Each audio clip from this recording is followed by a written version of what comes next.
আকাশবাণী আগরতলা স্থানীয় সংবাদ পড়ছি সবুজ কলি মিশ্র। প্রধানমন্ত্রী নরেন্দ্র মোদী আজ নয়াদিল্লিতে দক্ষিণ কোরিয়ার রাষ্ট্রপতি লি জে মিয়ং এর সঙ্গে আলোচনা করবেন। দুই নেতা জাহাজ নির্মাণ, বাণিজ্য, বিনিয়োগ, কৃত্রিম বুদ্ধিমত্তা, সেমিকন্ডাক্টর, অত্যাবশ্যকীয় এবং উদীয়মান প্রযুক্তি, জনগণের মধ্যে সংযোগ এবং সাংস্কৃতিক আদান প্রদানের মতো বিস্তৃত ক্ষেত্রে দ্বিপাক্ষিক সহযোগিতা জোরদার করার বিষয়ে আলোচনা করবেন। তাঁরা পারস্পরিক স্বার্থ সংশ্লিষ্ট আঞ্চলিক এবং আন্তর্জাতিক বিষয় নিয়েও মতবিনিময় করবেন। প্রধানমন্ত্রী সফররত এই বিশিষ্ট অতিথির সম্মানে মধ্যাহ্নভোজের আয়োজন করবেন। রাষ্ট্রপতি লি জে মিয়ং ভারতের রাষ্ট্রপতি দ্রৌপদী মুর্মুর সঙ্গেও আলোচনা করবেন। উল্লেখ্য, দক্ষিণ কোরিয়ার রাষ্ট্রপতি লি প্রথমবারের মতো 3 দিনের ভারত সফরে গতকাল নয়াদিল্লিতে এসে পৌঁছেছেন। তার সঙ্গে রয়েছেন ফার্স্ট লেডি কিম হেয়া কিউং সহ মন্ত্রী, পদস্থ আধিকারিক ও ব্যবসায়ী নেতাদের নিয়ে গঠিত এক উচ্চ পর্যায়ের প্রতিনিধি দল।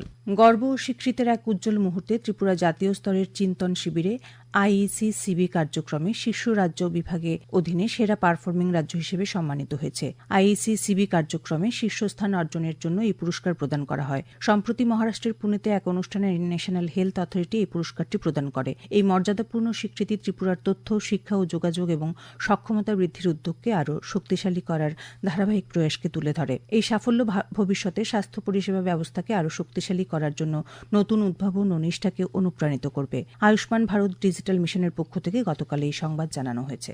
রাজ্যপাল ইন্দ্রসেনা রেড্ডি নাল্লু গড়িয়া পূজা উপলক্ষে রাজ্যবাসীকে আন্তরিক শুভেচ্ছা জানিয়েছেন।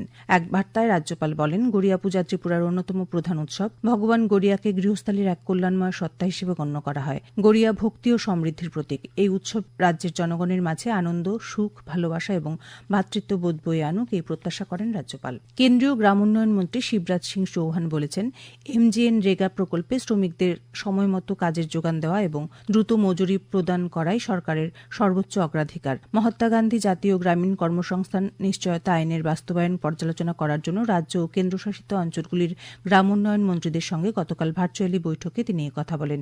বৈঠকে বিকশিত ভারত রোজগার নিশ্চয়তা এবং আজীবিকা মিশন চালুর জন্য রাজ্যগুলির প্রস্তুতিও মূল্যায়ন করা হয়। কেন্দ্রীয় মন্ত্রী বলেন, মহাত্মা গান্ধী এনআরইজি এর অধীনে মাঠ পর্যায়ে কাজ অবশ্যই নির্বিঘ্ন ও নিরবচ্ছিন্নভাবে চলতে হবে। কেন্দ্রীয় স্বাস্থ্য ও পরিবার কল্যাণ মন্ত্রী জগৎ প্রকাশ নাড্ডা নাগরিকদের নিজ নিজ স্বাস্থ্যের দায়িত্ব নিতে এবং সুস্থ যকৃৎ বা লিভার ও স্বাস্থ্যকর ভবিষ্যতের জন্য প্রতিদিন আরও ভালো সিদ্ধান্ত নিতে আহ্বান জানিয়েছেন।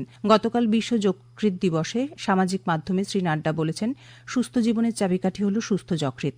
তিনি নাগরিকদের মানবদেহকে প্রতিদিন সুস্থ ও সচল রাখতে যকৃতের গুরুত্বপূর্ণ ভূমিকার কথাও স্মরণ করিয়ে দেন। কেন্দ্রীয় স্বাস্থ্যমন্ত্রী বলেন যে পুষ্টিকর খাবার খাওয়া, পর্যাপ্ত পরিমাণে জল পান করা এবং শারীরিকভাবে সক্রিয় থাকার মতো সাধারণ অভ্যাসগুলি জীবনে বড় পরিবর্তন আনতে পারে। উত্তরাখণ্ডে উত্তরকাশী জেলায় অবস্থিত শ্রী গঙ্গোত্রী ও যমুনোত্রী মন্দিরের দ্বার অক্ষয় তৃতীয়া উপলক্ষে গতকাল ভক্তদের জন্য খোলা হয়েছে।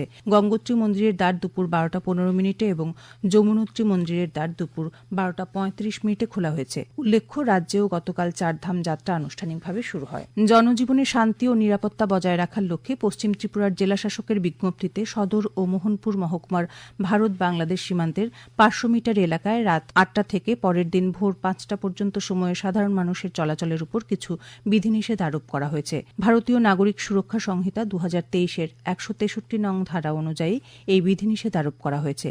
এই আদেশ আজ থেকে 19 জুন পর্যন্ত বলবৎ থাকবে। মার্কিন যুক্তরাষ্ট্রের সঙ্গে দ্বিতীয় দফা শান্তি আলোচনায় যোগ দিতে অনিচ্ছার কথা জানিয়েছে ইরান। মার্কিন রাষ্ট্রপতি ডোনাল্ড ট্রাম্পের বক্তব্য এর মাধ্যমে খণ্ডন করেছে ইরান। মার্কিন রাষ্ট্রপতি দাবি করেছিলেন, মার্কিন প্রতিনিধিরা আলোচনার জন্য আজ রাতেই পাকিস্তান পৌঁছাবেন। ইরানের সরকারি সংবাদ সংস্থা ইরনা এই অস্বীকৃতির জন্য ওয়াশিংটনের চলমান নৌ অবরোধ সহ একগুচ্ছ কারণের কথা উল্লেখ করেছেন। অর্থমন্ত্রী প্রণজিৎ সিংহ রায় গতকাল উদয়পুরের রাজারবাগ পঞ্চায়েত চৌমুহনী এলাকায় নবনির্মিত প্রাইমারি এগ্রি মার্কেটে ব্যবসা করার জন্য 36 জন ব্যবসায়ীকে সরকারি দোকান ঘর প্রদান করেন। অনুষ্ঠানে উপস্থিত ছিলেন উদয়পুর পুর পরিষদের পুরপ্রধান শীতল চন্দ্র মজুমদার, গোমতী জেলা পরিষদের সভাধিপতি দেবল দেব রায়। আজ দুপুর পর্যন্ত আবহাওয়ার পূর্বাভাসে জানানো হয়েছে, আকাশ সাধারণত মেঘলা থাকবে। বজ্রবিদ্যুৎ সহ হালকা থেকে মাঝারি ধরনের বৃষ্টিপাতের সম্ভাবনা রয়েছে। আগরতলায় আজ ভোরে সর্বনিম্ন তাপমাত্রা ছিল 27 ডিগ্রি সেলসিয়াস। দিনের সর্বোচ্চ তাপমাত্রা থাকবে 34 ডিগ্রি সেলসিয়াসের কাছাকাছি। স্থানীয় সংবাদ এখনকার মতো এখানেই শেষ হল। পরবর্তী বাংলা স্থানীয় সংবাদ প্রচারিত হবে সন্ধ্যে 7টা বেজে 55 মিনিট।